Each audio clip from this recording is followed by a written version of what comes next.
that when I started my journey as an actor, and I used to shoot in Hyderabad and all these neighboring places, and Hyderabad looks so beautiful. It's so well maintained. The kind of infrastructure that has come, the IT that has come. How come this is so beautiful? And the only name that used to come was, it's only because of Chandrababu Naidu sir, and he's the man. He's the visionary who gave this facelift to this whole state. And I always used to tell my staff and the co-actors, hey, can we take Chandrababu Naidu sir to our states also for some time, so that we can also see that progress. So I think that was my introduction to you till I met, till we connected during the COVID times. And it's really a pleasure, sir. Always, getting inspired by the great work that you have been doing. And with COVID, I think the bond has grown stronger. We have connected with so many people, so many heroes, and a small example I would like to give is that when when I was sending people back home, I connected to almost 1 million people who approached me during the migrant movement.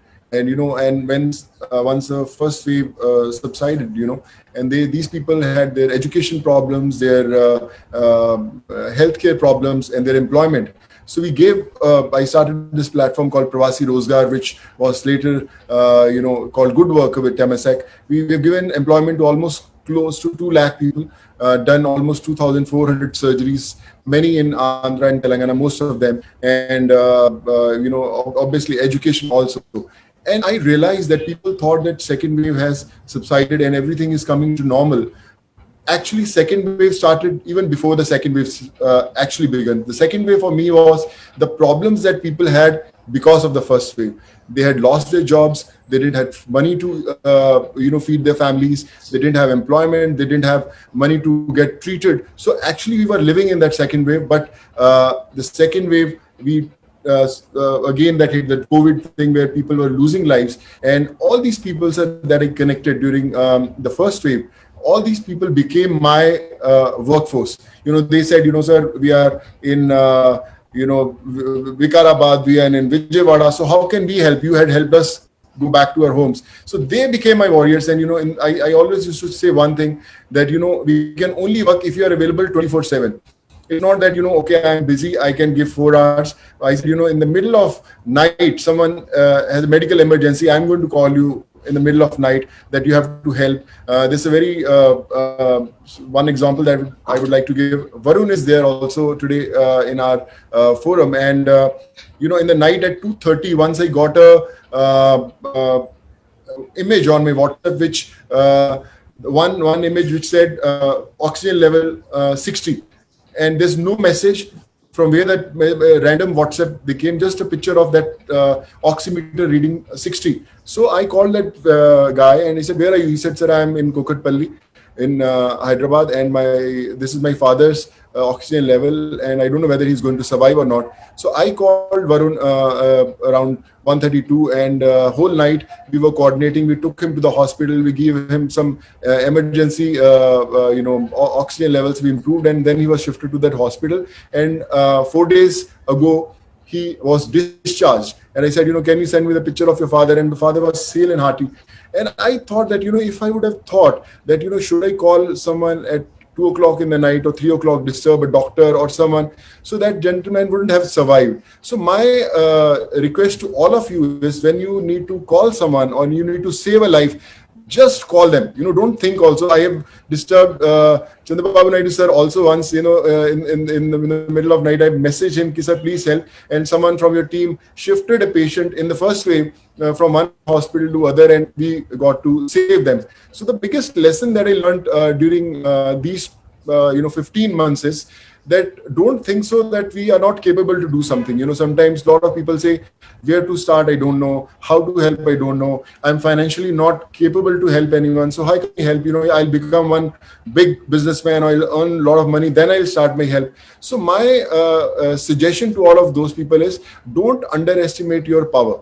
You don't need money to help. You just need that one phone call to call someone for help. If someone is having a problem, you can call any one of us. That's why there's a problem. And if you are able to save that individual, I think you have done your job as a warrior. So I feel COVID is the biggest professor that the world saw. It taught us empathy. It taught us what humanity is. It taught us how a normal person can save a life. So take it as a lesson of a life that it's not about whether you are capable of doing it or not. You have to believe you are capable of doing it. I as an individual, I always used to act. I never knew that I can get 12,500 students from places like Kyrgyzstan, Kazakhstan, Uzbekistan, Russia, Philippines, Georgia. But I got them because I believed that I can get them. I was sending medicines, I was sending injections to people, I was trying to get them ICU beds, oxygen. So I'm learning every single day. Every day I wake up, there's someone who teaches me a lesson that, Sonu, you can do it. And I try to do it. Like I said, we are starting with almost 18 oxygen plants across the states. So people say, yeah, why not Punjab? You are from Punjab. Why not Maharashtra? You are living in Maharashtra. So my first 4 plants are coming in Andhra and Telangana, one in Kurnool, Nellore, Hyderabad. We are planning, and one more place we are hunting for, which is a very genuine one. So my point is, humanity doesn't have any religion, any creed, any caste, any state. So I think we have to do and set examples for everyone. Like Sir said, when the crisis had hit, and he had gone to Odisha and Uttarakhand and all these places, I think that is the biggest example of an individual that you can do anything if you believe that you can do it. And today, I don't know what all is written in fate, but this is our first step. So you have to, be kind to the word, and we read our lectures, whether it's history, geography, or all these classes. I always request, it's very important to have a lecture of humanity, empathy, where from first standard till you are doing your engineering or your medical, we have to teach how important it is to learn about humanity and empathy, and especially to our kids, when they ask for those expensive cars or the best life flight system, you have to teach them how we can go to a needy place and give them some ration, or adopt few kids for their education. So I think that's what I have learned. That's what I'm trying to learn, and I'm still open to learn. I just started this foundation called Sood Charity Foundation, and we have been doing a lot of work. And I always say that Sood Charity Foundation is not my foundation; it's your foundation. It's a foundation of 135 crore Indians. We don't need any donations. You just have to call us. So I am from Sood Charity Foundation. We need this, sir, and we'll try to make things happen for you. And I think not much to say, but like I said, you all are heroes. And thanks a ton for making me a part of this family. And yes, I'm there to learn. I'm there to follow your footsteps. And let's try to change the world, set some examples, and make this world a beautiful place to live in.